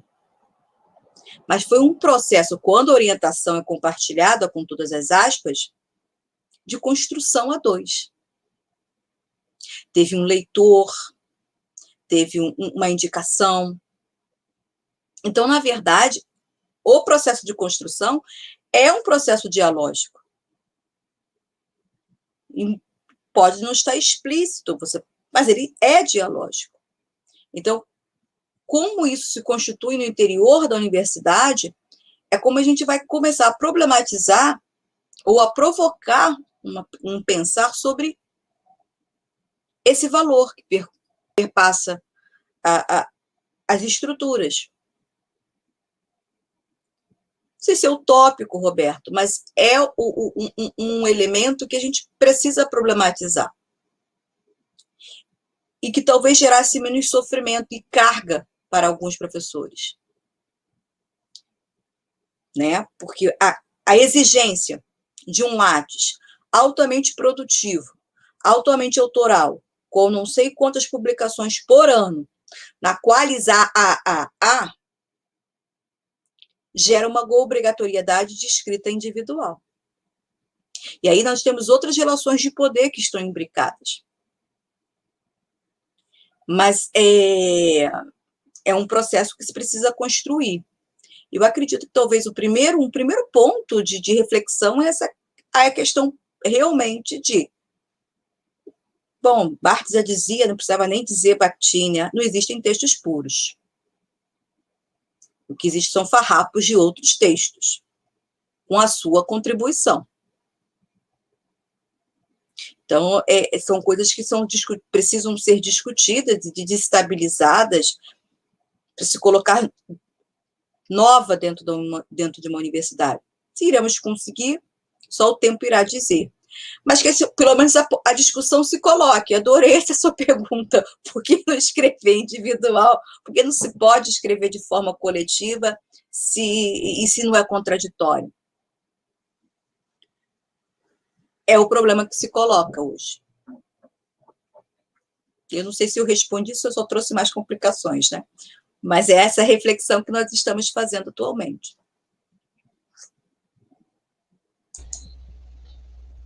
Me parece, Danuzi, que essa é uma questão também que emerge mais das áreas de ciências humanas, né? Porque é muito comum a gente ver nas ciências biológicas e tecnológicas quanto que os autores, as autorias dos artigos, por exemplo, são inúmeras. Sim. E o quanto que a gente ainda está naquele mito romântico da escrita individual, né? Muitas vezes. O que você falou me lembrou disso, né? E também me lembrou de quanto o processo acaba sendo desvalorizado, porque esse processo de produção do texto, esse processo de construção do texto progressivo, some completamente, né? Se é a escrita individualizada, o que aparece ali? Um texto pronto, acabado, feito pelo fulano, pela fulana. E aí, quando a gente escreve coletivamente, a gente vê o desenrolar desse processo, as trocas, e hoje é muito mais possível fazer isso, né? Nos drives, por exemplo, todo mundo escrevendo no mesmo artigo, no mesmo arquivo até, e o quanto a gente aprende com isso, né? Você lembrou da nossa experiência aí, que a gente está tentando fazer, né? O quanto a gente aprende com isso. Então, eu acho que é uma provocação interessante que você trouxe para a resposta, várias provocações, para a resposta ao Roberto. Posso pegar uma perguntinha aqui? Essa aqui da Iracema? Não, que apareceu, acho que é Delaine, né? Que apareceu antes. Sim. A modulação de nossos afetos como função educativa indireta se faz presente nas oficinas que promovem? Essa citação me lembrou bastante das nossas discussões lá nas oficinas diversas, aí de forma bem mais direta, né? Nas oficinas nas rodas de conversa de enfrentamentos psicológicos, em que a gente vê demais os depoimentos e as lágrimas e dos estudantes nossas, né? Por todas essas, pelo envolvimento ali, as vivências que são compartilhadas, um fala e o outro, eu também. A oficina de escrita inventiva, muito por causa também do que a Mônica trouxe, né, dessa construção da subjetividade, da emergência da subjetividade na escrita literária. Então, todo mundo pode fazer poemas e crônicas e pequenos contos ali na oficina, e isso comove e, na verdade, promove essa interação muito grande, né, e interação com os afetos diversos. É claro que isso também está presente nas oficinas de gêneros acadêmicos, as oficinas lá de resumo, de resenha e tal.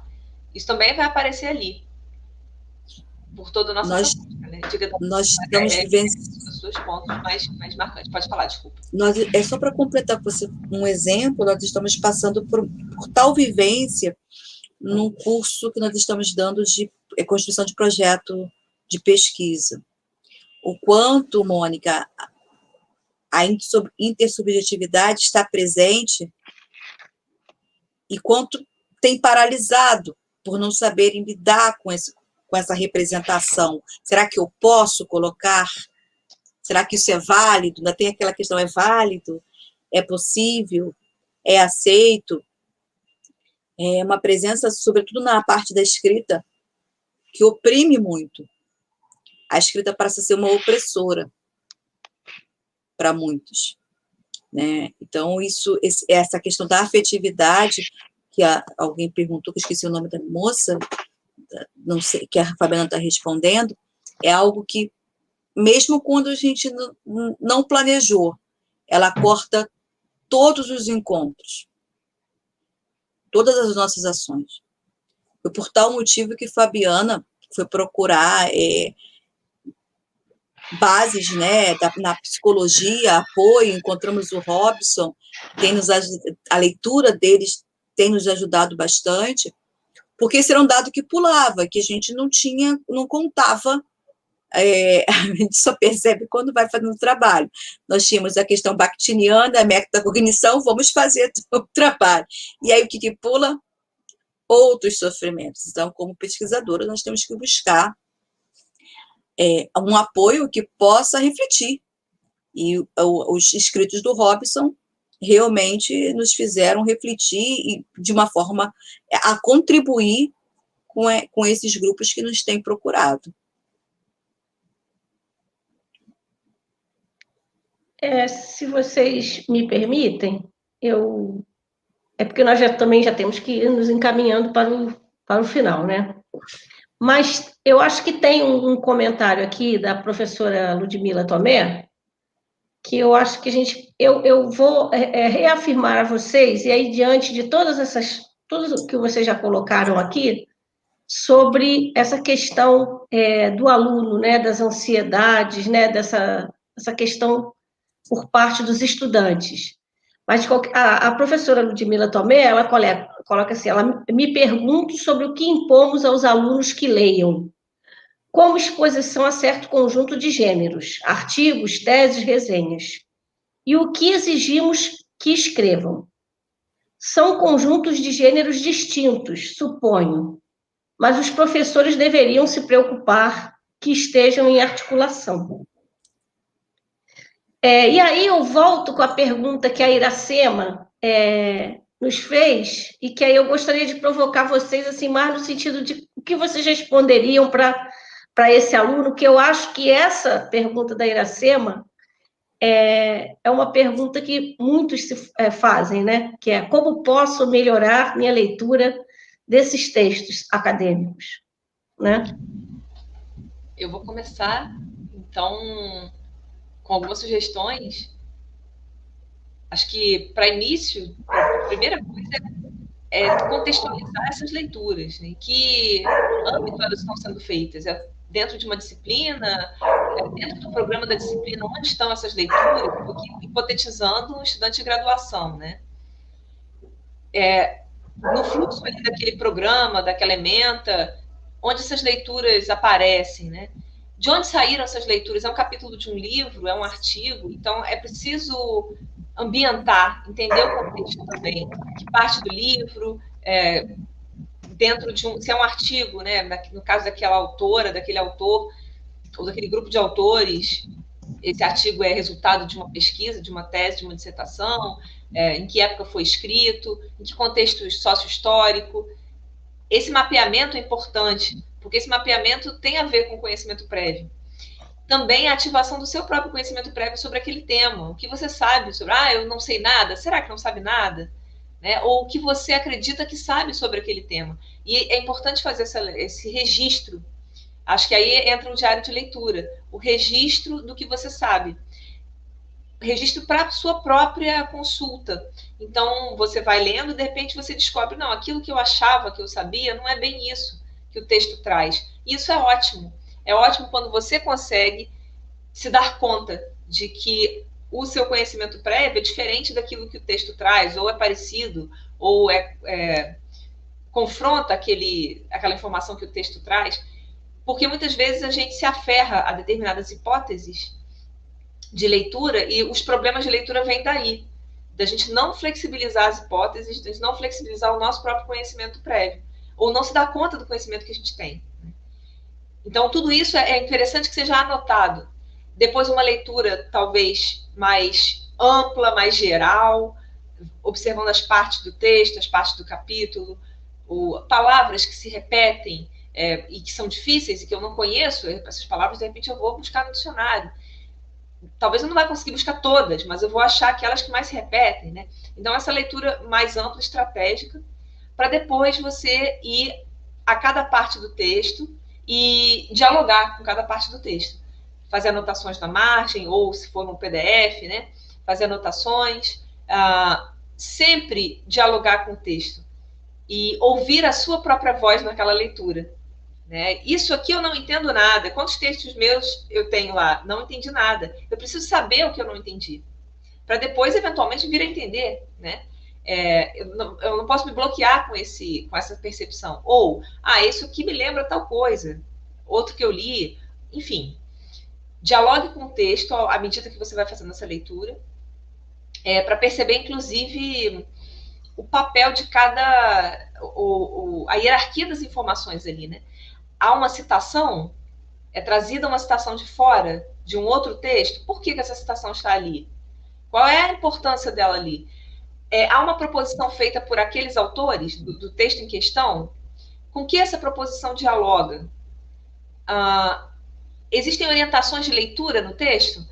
O objetivo deste artigo como fundamentação teórica temos blá, blá, blá. Existem essas pistas em que eu posso me fiar? Em que parte do texto acontece a análise? E essa mesclagem entre informações, né? Isso é um pouquinho do que eu desenvolvo lá sobre as ações com a escrita. Mas isso é só nesse ponto, né? No restante, eu acho que são estratégias mais gerais e que você também vai descobrindo. Então, é preciso olhar para o processo. Essa leitura não vai sair pronta. E para ninguém é assim, né? Ela não vai ser, não existe uma fórmula, faça isso e acabou. É processual, tem os seus percalços e acontecerão erros. E o importante é que você olhe para esses erros e veja, bom, o que eu posso melhorar aqui? Que outra estratégia eu posso usar? Né? Não existe uma leitura e uma escrita sem erros. Os erros são parte do processo, eles não são pecados. Né? É muito importante a gente desconstruir essa ideia do erro também. Já falei bastante. Mônica, Danusa, querem colocar... Sim, eu gostaria. Eu fico lembrando, né, quando o Bakhtin diz que todo o texto teórico é um enunciado, no sentido de que ele sempre é um diálogo com o que já foi dito, com outras vozes, com outras teorias, e ele abre também para que outros diálogos sejam, né, continuados, sobretudo com o seu leitor. Né?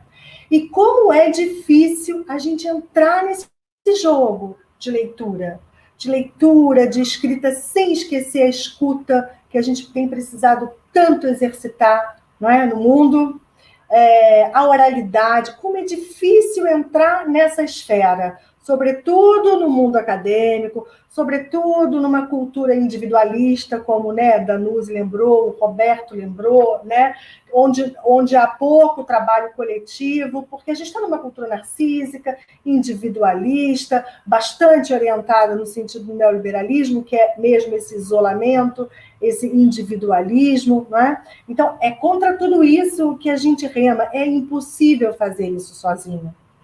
Quando a colega estudante, né, clama por ajuda, a verdade é que nós, professores, também precisamos muito de ajuda.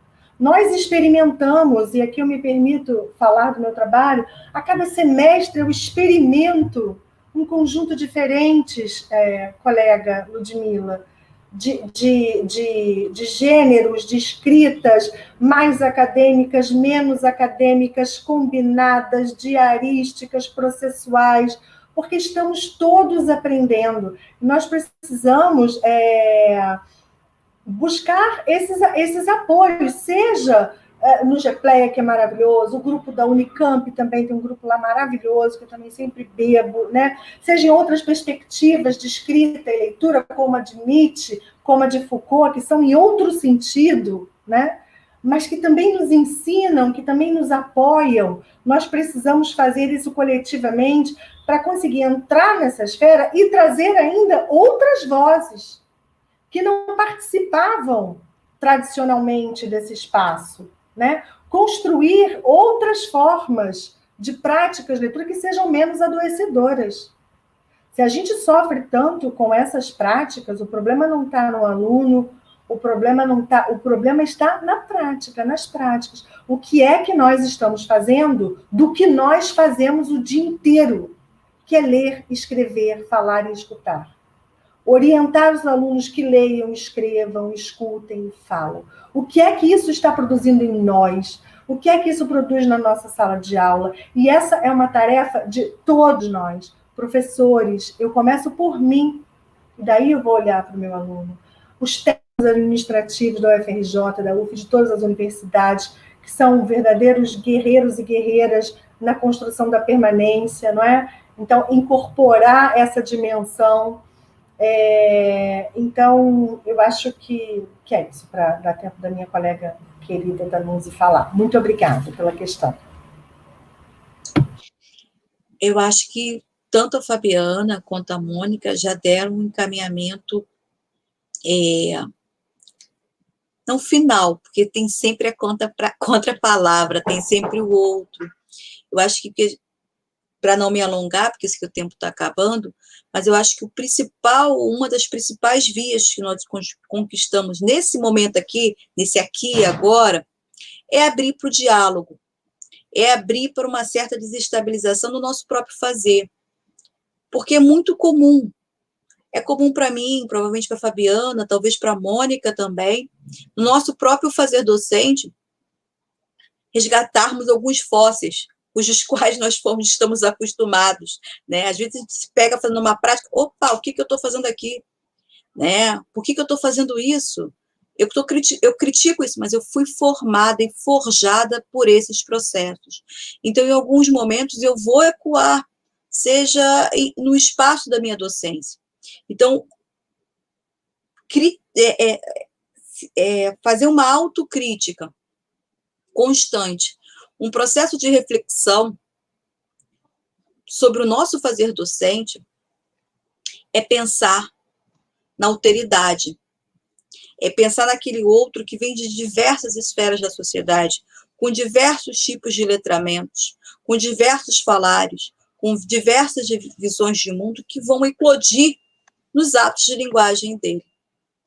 Então, acho que a gente teve um final de tarde dialógico e potente.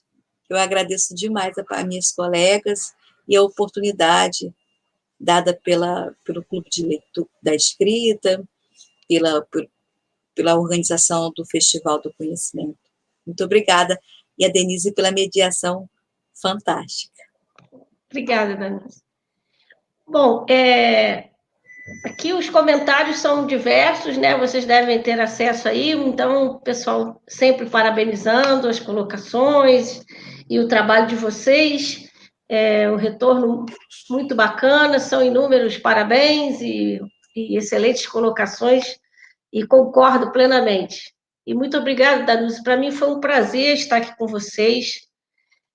Porque, na verdade, eu estou aqui a convite do Clube da Escrita, né, da qual eu faço parte em algum momento, e que esse laço, né, do Clube da Escrita, lá do Centro de Tecnologia, com o grupo de vocês, que permaneça e que se mantenha coeso, será um grande prazer, e é tudo que nós queremos nas nossas ações, juntar os nossos esforços aí para. Eu acho que, não sei, eu acho que vocês poderiam cada uma fazer uma fala rápida de despedida, né, de término, assim, do evento, tá? E, assim, dizer a vocês que, antes que termine, que agradeço mais uma vez, em nome do Clube da Escrita, pela maravilhosa dedicação de vocês ao evento, e por nos trazer as reflexões, o trabalho, as experiências de vocês e o conhecimento. Muito obrigada a vocês. E, Mônica, você, por favor, faça a sua despedida, desse momento só. Em breve estaremos juntas.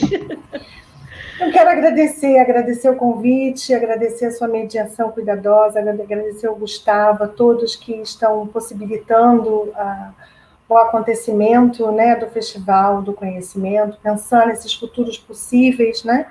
Agradecer imensamente as minhas colegas e amigas, sempre tão acolhedoras, tão maravilhosas, Fabiana, Danuzi, Jéssica Rodrigues, que não está presente, mas que também é uma possibilitadora, né, de tudo isso. Agradecer a todos que estão presentes e interagindo com a gente. Acho que é isso, a gente precisa pensar nessas práticas de linguagem como práticas produtoras de mundo, né? E ao invés de ficar medicando, buscando soluções para os adoecimentos, para as dificuldades, para as impossibilidades, pensar que outras práticas de linguagem podem possibilitar outros mundos, né, com mais saúde, com mais alegria, com mais prazer, porque ler, escrever, falar e escutar é uma delícia.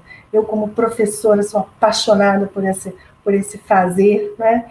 E a gente precisa apostar nisso. E lembrando que ano que vem é ano de revisão das leis de cotas, e a gente precisa estar muito atentos para que essas leis continuem, que para essa diversidade continue ingressando, que as ações afirmativas dentro das universidades de assistência e permanência possam continuar, para que a gente possa continuar garantindo espaços como esses de construção de novos mundos. Muito obrigada.